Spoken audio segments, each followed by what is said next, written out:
In this episode, we meet co-founder of Canada's largest public speaking contest, Rina Rovinelli. Rina is a great friend, and in this episode, she shares how you, as a competitor at SpeakerSlam, whether it's next week at Community or if it's at the Grand Slam in the next couple months, what you need to do to be able to elevate your game, to compete at the highest level, and ultimately to win SpeakerSlam. Now, in addition, if you are someone that's interested in becoming a speaker, she has a program called Emerging Speakers, and she gives some tips and tactics to go from being a great speaker to being a paid speaker. So if you have that gap, watch this episode, get the tips, start implementing them immediately, and I know you will love this show.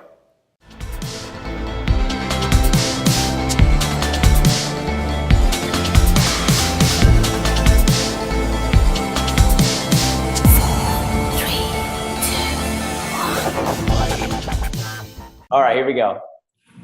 This is I Will Teach You to Speak. Rina, welcome to the show. Thank you, Jonathan. It's exciting that we're getting the opportunity to do this together. When I think of Rina Rovinelli, I think of a connector. And I just finished recently reading The Tipping Point by Malcolm Gladwell. He talks about the connector being someone that's always networking, that always knows the right person, if there's a problem, who to connect that person to get the solution. And I've always seen you that way, whether it's with the Speaker Hub, Speaker Slam, bringing together judges, bringing together the contestants. Is that an accurate description of you, or what do you think about being a connector? Well, it's funny because most people will refer to me as a connector, and I guess in a sense I am, although I think there are people that are way better at doing that than I am. Like, I'm thinking of this young man, Nick Gibson, who's a friend of mine. Every single week he connects me to someone who's amazing, who's going to fit in perfectly with my business. He's a great connector. For me, I think of myself as a relationship builder. Okay. And part of being a relationship builder means that I'm connecting people. So I'm connecting people to other people. I'm connecting them to programs and services. I'm mentoring them. I'm asking for help. I'm meeting them for coffee. I'm supporting them at their events. And so just as a byproduct of that, I'm constantly connecting, but it's all for the purposes of building relationships. Okay. And as you're building these relationships, as you're networking, what's your overall encompassing philosophy around networking? Do you have specific ways to approach this? Is there an end goal in mind? Or what's the reason why you want to build relationships? Because it's something that's near and dear to my heart. I just finished reading Never Eat Alone. It's all about networking, but I want to hear about your philosophy. Well, first of all, there was a time in my life when I wanted my friends to be into the same things that I was into. So I would always invite them out to everything, and they would always say no. And I was constantly trying to drag them. And one day I realized, rather than do that, why not just go to the things I want to do and meet friends there? Yes. That's when I started realizing that by going to different events, I would meet like-minded people, and I've met amazing connections. Now, for me, relationships have really helped me in my business. I think I just have a quick story. When I started SpeakerSlam, I was always looking for judges. And I was always trying to leverage other people's connections because I had some friends that were in CAPS and I had some friends who were high up in Toastmasters, and I thought I could just ask them to introduce me. But I realized that in this day and age, everybody knows everybody. Everybody's connected to everybody. And it doesn't count for much anymore. You need to put the time and energy into building the relationship yourself if you want people to come out. So I started just investing my time, networking, connecting, socializing, building relationships, going out for coffees, making those solid relationships myself. And now I have a huge network of people that have been judges, who've spoken at SpeakerSlam, who I've connected with or collaborated with. And that all comes from taking the time to get to know people. If you had to give, and I want to talk about SpeakerSlam next, but if you were to give one piece of advice for someone that, like me, wants to be a better networker, wants to be a better connector, what would you tell that person? I think the most important thing about connecting is to get off social media and to actually meet people. Now, some of my friends make fun of me because I'm old school. I go for coffees at least 3-4 times a week. Okay. You cannot hug someone over Zoom. That's true. You cannot feel their energy. You cannot we can get to know each other. You can like their posts, you can talk, but there's nothing that replaces physical human contact. And I will never do away with that. So I find that by getting out of my house, going one-on-one with people, they have your full attention, you have theirs. That's the best way to make an actual connection. Here I am this whole time thinking I'm doing a great job by hosting this Zoom show, building connections, but really you're saying I need to be in person. You got to take this on the road. Okay. You got to take this on the road one-on-one and have like a video following you around. That's the next level. Okay. All right. I will start thinking about that. In the meantime, a lot of our viewers on this show are really interested in public speaking. And I think this is a perfect segue into some of the businesses that you're in right now as a coach, as one of the hosts of Speaker Slam. Dan was my first interview on this show. And so did you do a good job? Yeah, he did a great job. Okay. He did awesome. So you definitely have some big shoes to fill here. But okay. What I want to ask you is your perspective on how Speaker Slam started, because we know what Dan said, but how did it start in your opinion, and what was the goal from the beginning? It truly did start with Dan approaching me to help him run workshops. And I had zero desire to run workshops. Honestly, I thought we are going to have 12 people in the library. We're not going to make a penny. We don't know anything about anything. Like, what are we possibly going to tell these people? And he was so earnest. He was just so adorable. And I was like, okay, yes, we'll do this. And we went to an event, and he just turned to me in the middle of it, and he said, we should run a competition. Nice. And Jonathan, as a masters, I'm competitive. And that was the right word. And I said, oh my God, Speaker Slam. And it was born. And it has just, from the minute we started, it's just taken off. Everything that we've done with it has been amazing. It was that instantaneous. He said competition. You said, oh my God, Speaker Slam? Yes. And then we quickly made a list. And one thing about Dan and I's partnership, I'm the visionary, he executes. Okay. So we moved quickly, and we came up with the idea. We went out the next week. We looked at venues. We found Revival. We booked it. We announced it. We promoted. It just took off. There was no long planning process. Like it was an idea, and then it happened. Okay, so you've really shortened your speed to execution is what you're saying. Yes, thanks to Dan. Okay, and question about that, because not all partnerships are like that. You have another partnership. I know you're working on the Too Much Woman movement with Gina. Is the partnership have a different dynamic? Is Gina the action taker, or how does that work? It's funny because Gina and I are both the visionaries. We're both communicators. We both have ideas that we spend probably 10 times as much time as Dan and I do envisioning and dreaming and fantasizing and planning. And then when we meet the next time, we start at the same point planning. And I was like, oh my God, we need an execution person. So, but I will say my relationship with Dan and that partnership has taught me the importance of that.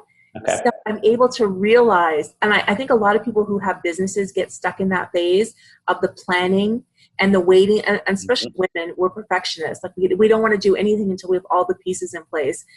And because I've seen the success of Speaker Slam, I'm able to really realize that if we just start taking steps, it's going to happen.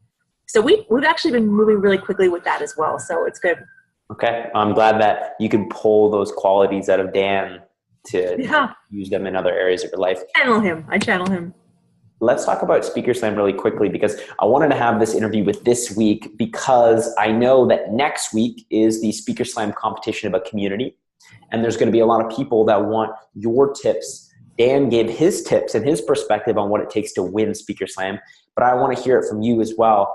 What do you think it takes to win? What does it take to come to the top 4? Is there a formula? What do we need to do on stage? The best thing about Speaker Slam, and I've always said this, that the story is the great equalizer. Now, we have had people who have gone to the World Championships of Public Speaking. We've had professional paid speakers. We've had speaking coaches. We've also had people who are speaking on stage for the very first time, shaking through their fear. And those people have won as well. It's about the story. If you have the most inspirational story, if you are the most vulnerable, and if you just are the most authentic and real and people can connect to you and you inspire the room, you can win. It's not always about the most polished speaker. Now, if you also have that down, if you also get a little bit of coaching and you can get your structure together, great. You're the full package. But really, it's the inspirational story that wins. And I'm actually really happy about that. It gives a fair playing field for everybody. Yeah, I hear you. If there's a professional and someone that's never spoken before, like you said, the story in the middle is the equalizer for the two. Yes, absolutely. Okay. And I'm curious, it's been 2 years now. Mm-hmm. Why are you still running the contest? What does it mean to you? Why is it so important that every single month you're running these competitions? Because I know the impact it's made on my life, but I'm curious from your perspective, why do you keep running the contest? I think when it started, the concept of running a speaking competition was cool and fun. Mm-hmm. That quickly moved forward and was going to become an inspirational competition. And there is just such a energy in the room. There's so much love, and there's something that happens. And I feel like every speaker who comes into the competition, they are forced to kind of dig deep in themselves and discover their own personal story. It's almost like that moment of reflection of who you are and what you want to share with a room full of 200 people, who Mm-hmm. you is, it comes out. And Yeah. being able to be the catalyst for people to discover that, like Jose, he came out, he shared his story, he won a couple times, he's gone on to do TEDx, he's going to be getting a gold cast video, he's been at the Archangel Summit. But all of that was boiled down to the very first speech he did, where he talked about pushing through his fear and really identifying who he was as a human being. Now, 2 years later and 10 people a month, I have seen hundreds of people have that transformative moment. I've seen so many people catch on fire and get passionate about speaking. I've seen people, their whole brand comes out of it. There's just such a fulfilling feeling in being involved with it. And I did have Jose on my show, and he does credit you and he does credit Dan Nice. for the crazy whirlwind of opportunity that's come to him since the last couple of years. Kudos to you. I know you're making a big impact in a lot of people's lives. If Thank you you. were to plug Speaker Slam for 60 seconds and you were to give your pitch on not only, it's challenging because you want people to come to watch and you want people to come to compete. And I think the reason to come to compete should speak for itself. You just gave us a great reason right there. I like to think of the diamond as an example. It's pressure that creates the diamond. So the pressure of being on stage forces you to distill that story down and be able to actually articulate that story. So that's for the speaker. What about for the audience member? Because you've got a show coming up in the next couple of days. You've got the Grand Slam coming up in a month or so. Why should someone come to watch the night? It's funny. I mentioned my friend Nick Gibson, who is a great connector. He connected me to someone named Renee John, and she came out to an event. I'd never met her. We'd never spoken. And the next day she wrote me this huge testimonial. And I was like, my heart was racing when I read it. It was so beautiful. And she said, how is it possible that you can have a room full of 200 people and they're all hugging and they love each other and they're all high-fiving and they're all best friends? How is that possible? And it has just become possible. I've been to many events and I go to a lot of different things. There's a certain energy in the room, and Dan and I go to great lengths to create that. There's certain pieces that we put into our business that bring people together, from the team meeting to all the prep work we do online with people, to like bringing people into the community, that by the time they get there, they're so filled with love and energy and excitement that they build relationships on that high energy, and that just never goes away. So it's the most beautiful, inspiring place to be, and I'm sure you can attest to that. Absolutely. And I also think if it's your first time, there's just something really interesting about hearing people share inspirational moments that are true and vulnerable. They're not motivational pitches. They're not salesy. They're just stories that the people share their identity, and it's very powerful. It definitely is powerful. And it reminds me of the culture that we created at CSI Pitchmasters, where it has this different energy. It's hard to put your finger on exactly what it is, but I've been to a ton of events too. I've been to a ton of events, and it just doesn't feel the way that Speaker Slam feels when you get there. It's welcoming, it's warm, it's upbeat. How can other event organizers recreate that? It's not something that I wanted to ask you, but now that I'm thinking about it, how come other people do that? It's funny. I want to start back with the first point you made about CSI Pitchmasters, because you and I and Dan are from there. And I think Dan and I were really kind of raised in that environment of like people just completely loving and supporting each other. So we were able to bring that into our own event. And I think a lot of times with event organizers, they're really concerned about a lot of things like the venue and all the small details and getting people in. But our event starts with the speakers, and the speakers are also promoting to bring people out to support them. Mm-hmm. if we take care of them, and if we excite them, and if we energize them, and if we make them care about Speaker Slam themselves, then all the people that they're bringing into our event are going to care as well. So it really just starts with taking care with each little piece, and not just the end result, but from the beginning. Okay, fantastic.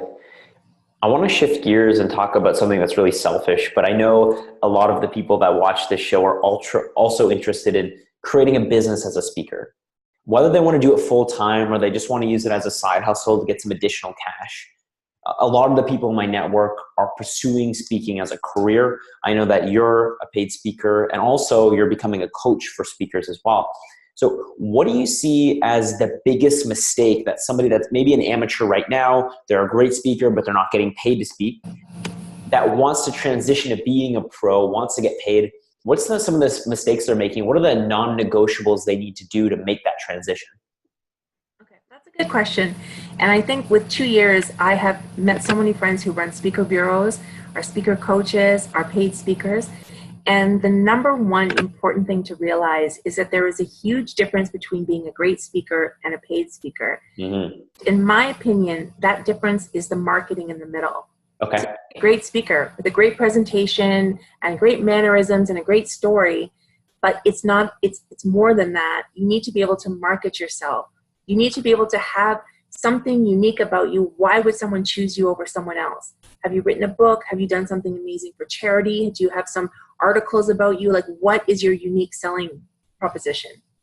And, it's important, I think, for a lot of people to realize that when you're training, when you're getting ready, people can only book you if they can see you. And video is absolutely the number one thing that's important. I didn't realize this in the beginning myself. A couple of friends of mine that are really successful paid speakers only get gigs because of their speaker reel. Okay. So if you don't have video put together and no one can kind of see how good you are, they're not going to book you. So I think concentrate on your marketing, what makes you unique, and then make sure you get video to capture it so that someone would want to hire you. Okay. So market yourself is number one. One of the ways to be able to do that, and probably in your opinion, the most important way, is to do that through video. Yes. Speaker reels. Now, is there a suggestion you have about the best way to put that together? Is it just film 10 speeches you do and then slice that together? Or do you have another way that you've seen it work? Now, the people that I know have spent tons of money having video crews come around and follow them to all their speaking events, and that can get expensive. But I think if you're doing small gigs, like if you're at Mo Mondays, or if you're at Speaker Slam and you're getting your video, if you're at a Toastmaster club and you get a few minutes of you on stage speaking, and I see a lot of what's called sizzle reels, where people put things together with some music and some clips and some testimonials. And I think those are really powerful too. So it's really trying to, invest a little bit of money to put a few things together to kind of showcase the best side of you. Okay. So video is important. Any other tips you have there? I know that you're putting together something called the roadmap to being a paid speaker. I don't remember the name specifically, but there must be you need a website in place. You must have like a 1-pager, a 60-second pitch. Yeah, so those are the things, and I'm definitely working on the roadmap because I am creating an advanced speaker group called From Great Speaker to Paid Speaker. And there are all the components that you need to have. Like, you do need a web page, you do need a one sheet, you do need signature talks, you do need a vertical, you need to know who you're speaking to. And a lot of times the mistake that speakers make is they think, I'm a motivational speaker, so I'm just going to go out there and everyone wants motivation. It doesn't work like that in the paid speaking world. You have to think about who your clients are. And a lot of times your clients are corporate because they're the ones that have the money. And corporate people are paying for a certain thing. So you have to think about, am I talking about leadership? Am I talking about diversity? Like, what am I talking about that's going to make them want to hire me? Or if you're talking to students, you need to really be specifically geared to what would students need to hear about? Is it bullying? Is it, social media? So you have to have a sort of area of expertise. And you need to have all of those things come together with the right video and the right marketing and pull it all together. So it's not as easy as I think people think. If they think I'm a great speaker, everyone would want me. It's not. It's a business. That's what I thought. I was like, I'm pretty good at speaking. Why won't I get paid to be a speaker? But you're right. There's a lot that goes into it. And now that I think about it, one last thing I'm curious about is I've spent the last 2 years building content. So I've been writing blogs every single week. I've been making podcast interviews. I've been doing pitches and speeches, and I've been recording all of those, posting them on YouTube, posting them on Facebook. How important is content creation, whether that's through Instagram, Facebook, LinkedIn? And is that enough to get you business, or do you also need all these pieces? Or even the other way around, can you have the other pieces and no content and still be good? Here's the thing I would say about content. You have to understand who's your audience. So if you want to have a corporate client, they're probably not so concerned about your online content. Your online content, you're really building your brand. Now, if you used your content to build your brand, and all of a sudden, because you built your brand, you had a huge social media following. Mm-hmm. Because of that, maybe you did something big, you had a big event, and all of a sudden you got publicity because of it. Now all of a sudden you're newsworthy, you're unique, you're innovative. The other part is that I have never heard too much about corporate looking into someone's really particular small details, like the things that we think are so important. Okay. They're going to look at your video. They're going to look at your video and say, do you know what you're talking about? Do you sound good? Do you have testimonials? Have you worked for other clients? Are you talking about something that we need? Do you know? And again, just like any business in the world, it's who you know. So I think that part of what you're talking about, content creation, that's sort of creating your personal brand, and that's fine, and that's something you need to do, but that's maybe not going to be the be all and end all of getting booked. Okay. Now, besides getting a ticket next week to Speaker Slam and getting a ticket to the Grand Slam, I wanted to let you share anything that's on your mind, whatever's on your heart. I am very conscious that I direct the interviews, so I want to give you the opportunity to share anything that's been resonating with you recently, anything you want to share with the group. Okay. I guess I'm going to give a couple pieces of advice. Okay. Things have just popped in my head that I was thinking about today.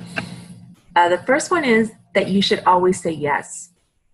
And that's a common, people will say that sometimes, but there's so many opportunities out there, and I often will invite people to things. I'll have an extra ticket, or I'll call them, or invite them, or I'll throw contacts people's way.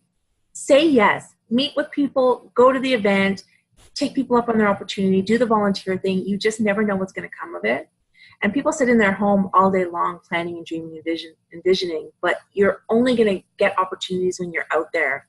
So say yes. Okay. Is for anybody that says yes, when I ask them to do something, when I ask them to go places, they're in my book, in my mind, of people to invite. So there's a couple people I invite everywhere. Anytime I get a free ticket, I bring them. Anytime I know something's coming up, I let them know, because they're the people that I know that have initiative, and they're go-getters. And I think those are the people and Jonathan, you were one of those people when we first met, right? Yes. Totally open and receptive to anything and everything. And you just flew to the top because you just had that right attitude.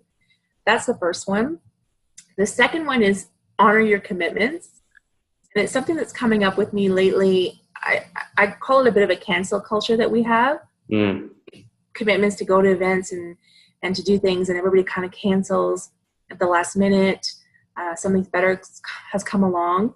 But there's a real integrity in honoring your commitment to the person that you've made the commitment to in the first place. They will really respect you, and I think it will take you a long way with them in terms of the relationship, which was what I was talking about earlier. That's really valuable feedback. Appreciate that. Mm-hmm. Thank you. So those two specifically. Sorry, I didn't catch that. This has been fun. Like, are you enjoying doing this sort of format? Yeah, I absolutely love it. So one of my favorite things is that I know that it has the opportunity to benefit a lot of people. I typically like to talk about public speaking. I like to talk about investing. I like to talk about communication in a general sense, like comedy, things like that. Everyday communication in business, mostly because I want to learn to get better at all these things myself. And then also I know that as a byproduct of talking to experts like you, there's a lot of other people that can benefit as well. So it's been a win-win, hopefully a win for you as well. Absolutely. It was great. Okay, fantastic. Well, I really appreciate having you on the show. I will remember to say yes more often. My mom gave me a call right before this interview, and I said no to what she was asking. Oh my gosh. I'll have to call her back later and say, hey, Mom, I was just speaking to Rina. She said I have to say yes. Yes, promise. And I will make sure. I never thought of it. I like that label, the cancel culture. I like to think of it as people just being flaky.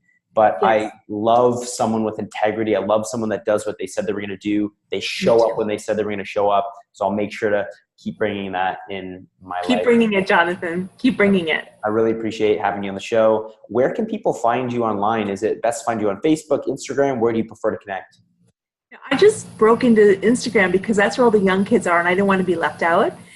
So I am on Instagram as Rina Speaker Slam, Okay. but I'm mostly on Facebook. That's my home. Like, I'm old school. I'm definitely on Facebook under Speaker Slam, under my name, Rina Rovinelli. So you can definitely find me there.